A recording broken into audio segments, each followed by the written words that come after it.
잘 들었습니다. 이 후보께서는 민주당을 제외한 세력과의 단일화 반대 뜻을 그동안 이제 반복적이고도 명확하게 해 오셨고요. 방금 전에 기조연설에서도 그 뜻을 다시 한번 밝힌 것 같습니다. 그런데요, 정치라는 게 결국 세력을 규합하고 또 상황에 따라서는 변신을 하는 게 또 정치가 아닌가 이런 생각도 듭니다. 그렇다면은 질문을 한번 이렇게 드려보겠습니다. 이런 상황, 또 이런 조건이 갖춰진다면 단일화를 할 수 있다. 이런 건 없습니까?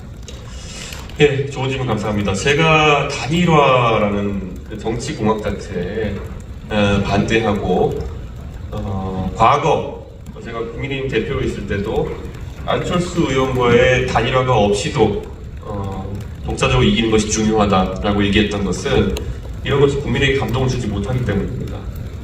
저는 공통분모를 찾아내는 것이 수월하다면은 그런 과정을 통해서 의견을 교환하고 뭔가 만들어보려는 시도를 할 수 있겠지만, 저는 애초에 지금의 계엄 및 탄핵 정국 속에서 어떤 세력도 제가 관심을 가질 만한 저와 일치성을 가진 세력이 없다라고 생각합니다. 그래서 굳이 대한민국의 미래를 고민하면서 의견을 나눠볼 수 있다고 판단한 분들이 적어도 과학기술이나 미래에 대해서는 안철수 의원과 대화를 해볼 수 있다.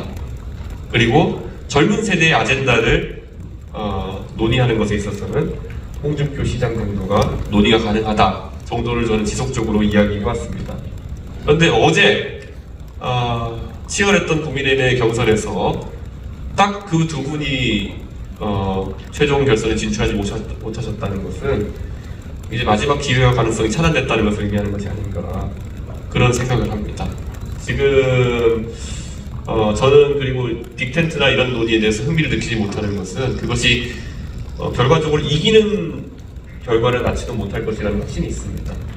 그것은 그 빅텐트라는 것이 아까 말했던 것처럼 특정인에 대한 포비아, 특정인에 대한 거부의식을 바탕으로 형성되는 것일 텐데, 한 6개월 전으로 저희가 시간을 되돌리면은 그 특정인에 대한 반감이라는 것이 어쩌면 재료가 될 수 있었을지 모르겠지만, 윤석열 대통령이 계엄이라는 매우 큰 상황을 대한민국에 발생시킨 이상 그분의 허물이라는 것이 많은 국민들에게 주요 아이템으로 등장하지도 않을 것이다. 저는 그런 생각합니다. 그래서 냉철하게 생각해봐도 안 되는 아이템이다.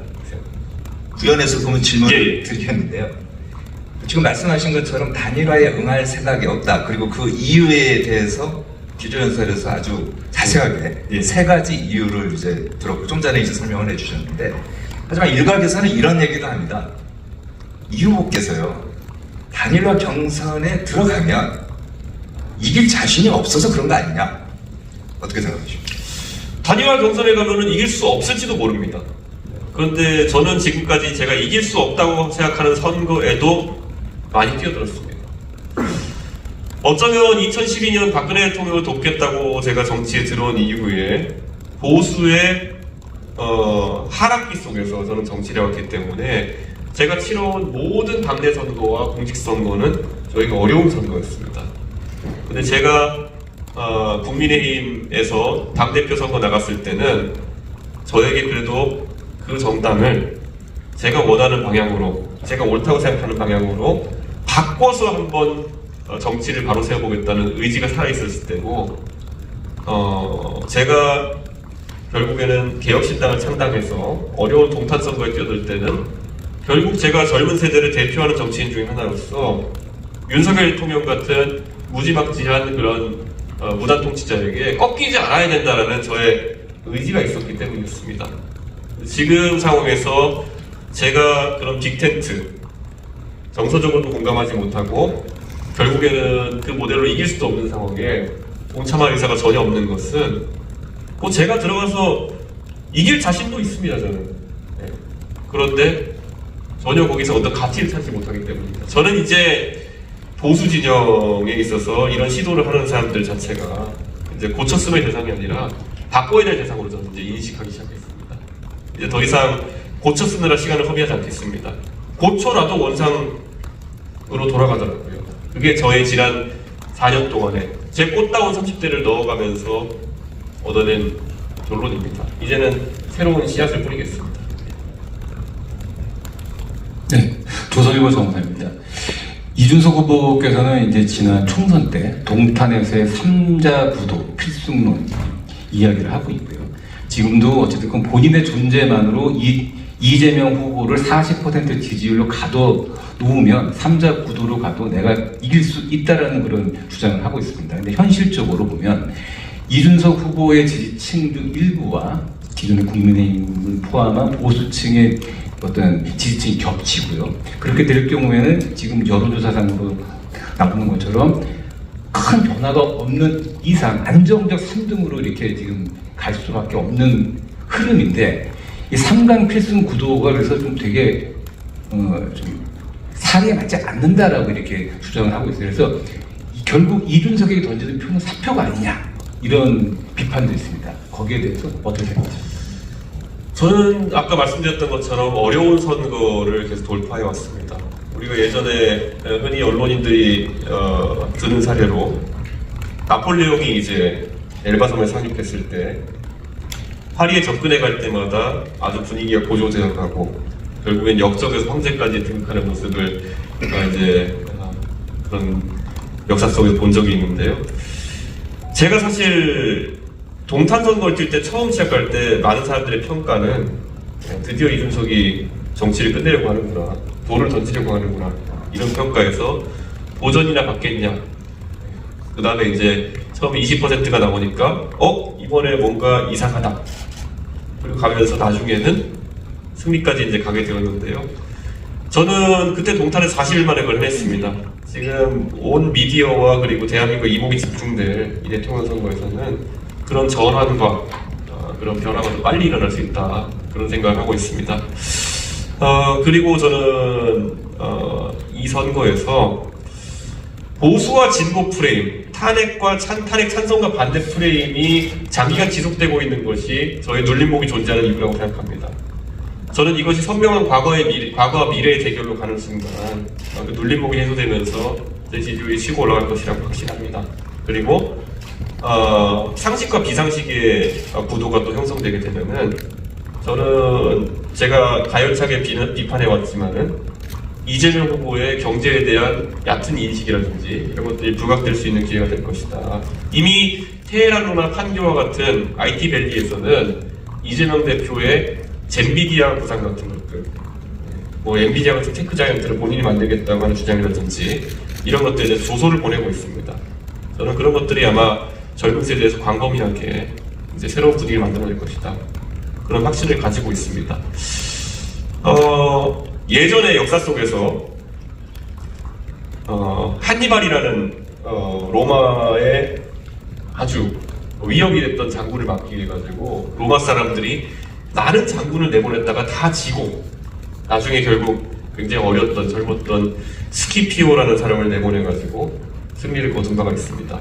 근데 그가 처음에는 스페인 가서 싸우고 여기저기 전역에 싸울 때 이겼습니다. 근데 나중에 마지막에 가가지고 최종 한니발과의 일전을 벌이고 카르타고를 끝장내겠다고 이제 가겠다고 했을 때 원로원에서 많은 사람들이 네가 아직까지 20대고 30대고 이런 네가 할 수 있겠냐 이런 얘기를 합니다. 그때 스키피오가 연설을 이렇게 합니다.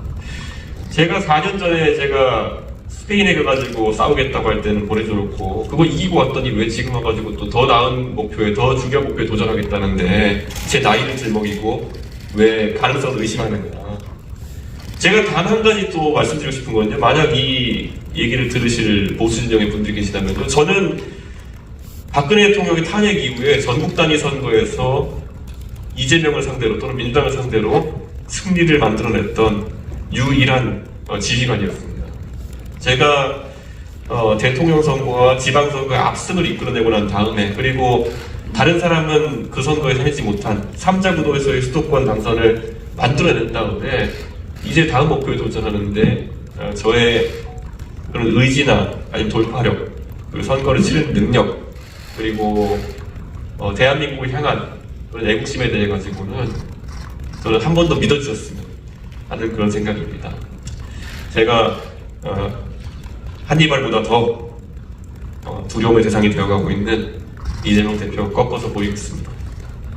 예, 그 추가적으로 여쭙고 싶은 건 우리 이제 기조연설에서 여러 번 얘기한 단일화는 없다, 빅텐트는 없다라고 선을 그으면서도 내가 만들고 싶은 빅텐트는 같이 있고 그 빅텐트의 어떤 예로서 안철수, 홍준표 그리고 오세훈 이 세 명의 이름을 거명을 했어요. 근데 공교롭게도 세 분 다 물론 한 분은 이제 뭐 오늘 탈당하시겠지만 다 국민의힘 분들이에요. 근데 국민의힘 분 중에 지금 막상 지금 뛰고 있는 김문수, 한동훈 그리고 뭐 국민의힘은 아니지만 지금 한덕수 이런 분들의 이름은 또 전혀 언급이 안 됐습니다.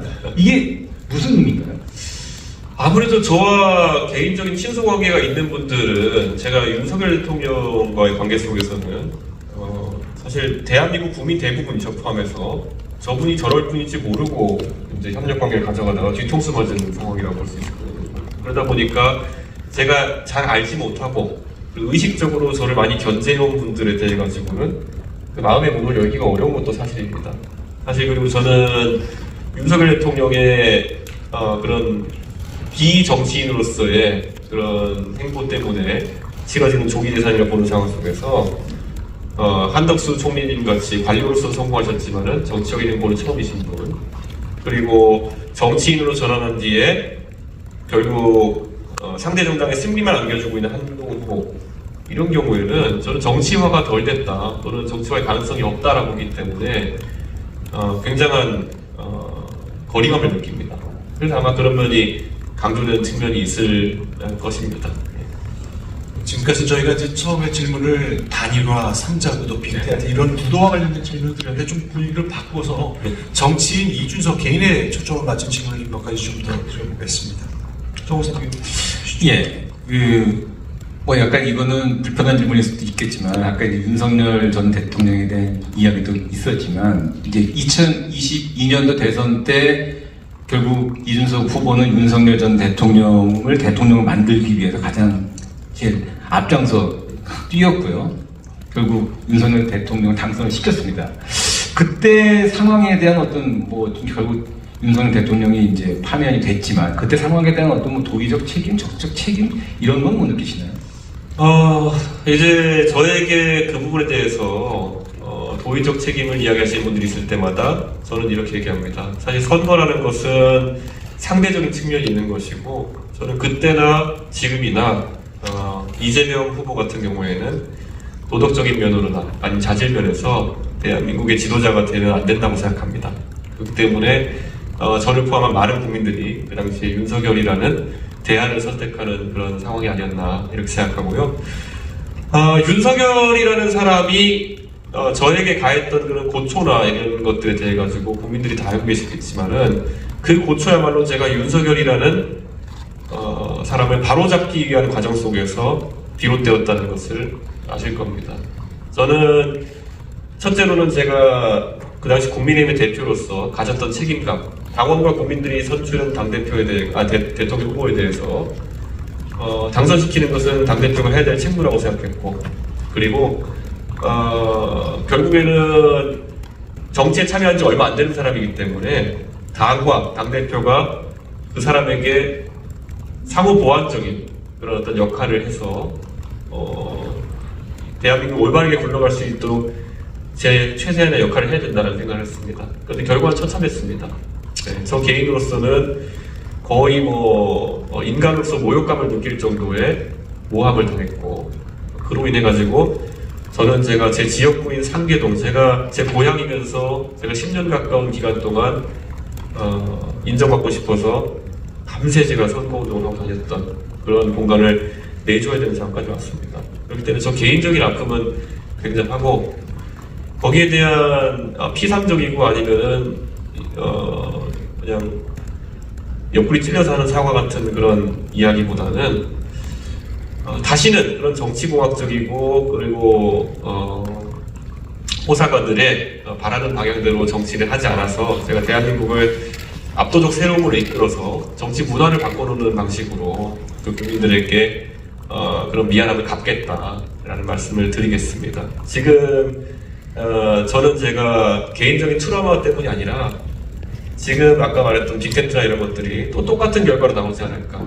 이 보수 진영의 민낯이라든지 아니면 보수 진영의 구조적 한계점들을 또다시 제가 저 개인을 갈아 넣어서 덮어주는 상황이 되지 않을까를 우려하고 이번에는 제대로 개복 수술을 해놓겠습니다. 개복 수술 해놓고 안 되면 바꾸겠습니다. 그래서는 진영을 개복 수술하고 한편으로는 대한민국에 대해 가지고 이제는 완전히 새로운 압도적 새로운 정치 문화를 만들어내겠다는 약속을 드립니다.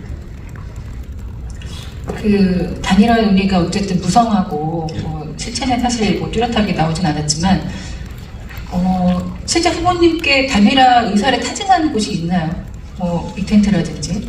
뭐 타진한 정도가 아니라 공개적으로 이준석이랑 무조건 단일화해야 된다 이렇게 하고 다시는 분들이 있거든요. 근데 참 전 야멸차게 계속 거절하고 있습니다. 저랑 개인적인 친분이 있는 분들이 얘기하셔도 야멸차게 거절하고 있고요. 제가 뭐 비유를 굳이 하자면 이게 제가 나르시스트라서 이렇게 비유하는 게 아니라요. 누군가는 기회를 봅니다. 우리가 대한민국의 모두가 이준석이 가는 길이 성공 확률이 낮다고 볼지라 하더라도 누군가는 기회를 봅니다. 그게 저는 적어도 누군가에게는 인사이트가 있는 행동들이 될 것이다라고 보는데 누군가는 대한민국이 평생 아니면 앞으로도 가발 만들고 뭐 안경 만드는 경공업에 의존해서 경제 발전시켜야 된다는 생각을 할 때 누군가는 중공업에서 기회를 보고 매우 하이리스크 하이리스턴에 도전을 해서 지금의 대한민국을 만들었고요. 누군가는 뭐 조선 수군이 12척밖에 안 남았으면은 당연히 수군을 때려치고 육군에 합류해가지고 전쟁을 치르는 게 맞다라고 얘기했지만은 누군가는 거기서 안 막아내면 바다에서 막아내지 않으면은 나라 망한다라는 얘기를 했고 실제로 지켜내는 성과를 보여주기도 하고요. 저는 지금도 마찬가지로 대한민국을 포퓰리즘에서 막을 수 있는 유일한 길은 3자 구도 속에서 기존의 정치 문법에 휘둘리지 않고 압도적 새로움으로 극복해 나가는 방법이다. 그게 제 자기 확신입니다. 그래서 그 길을 가려고 합니다. 그 한덕수 대통령 권한대행이 이제 조만간 뭐 출마 선언을 할 걸로 보이는 상황이고요. 일단은 그 한 권한대행의 출마에 대해서 좀 어떻게 평가하시는지, 그리고 그 기조연설을 보면 그 비상계엄과 조기 대선에 책임 있는 사람들과 함께 할 수 없다라고 이제 규정을 하셨는데 한 대행은 이 함께 할 수 있는 분인지 없는 분인지. 저는 단일화나 빅텐트에 대해서는 저는 거부감을 갖고 있지만 한덕수 대행이 제가 겪어본 윤석열 대통령이라면 한덕수 대행이 계엄에 대해 가지고 막아세울 수 있는 그런 실질적인 권한은 없었을 것이다 라는 생각합니다. 그렇기 때문에 한덕수 권한대행에 대해서 과도한 책임론을 지우는 것은 저는 문제가 있다 보고 하지만 제한적으로 저희가 뭐 계엄 내각에 있었다라고 볼 수는 있을 것 같습니다. 그래서 국민들의 인식이 좀 호의적이지 않을 거라는 생각을 하게 됩니다. 저는 한덕수 총리님께서 솔직히 왜 이런 판단을 하셨는지 약간 이해가 가지 않고 무엇보다도 이게 기술적으로나 아니면 시간 타임라인상 가능한 것인가에 대해서도 아직 강한 의구심을 가지고 있습니다. 그래서 저는 최종적으로는 한덕수 총리님이 정치에 진입하셔서 이번 대선에 투표용지에 이름 올리시는 상황은 굉장히 어렵지 않나 생각합니다. 출마가 어려울 걸로 판단을 하시는 건가요? 예, 뭐 어쨌든 시작은 하시겠지만 한 달 뒤에 투표용지에 이름을 최종적으로 올리실 가능성은 되게 낮다라고 봅니다.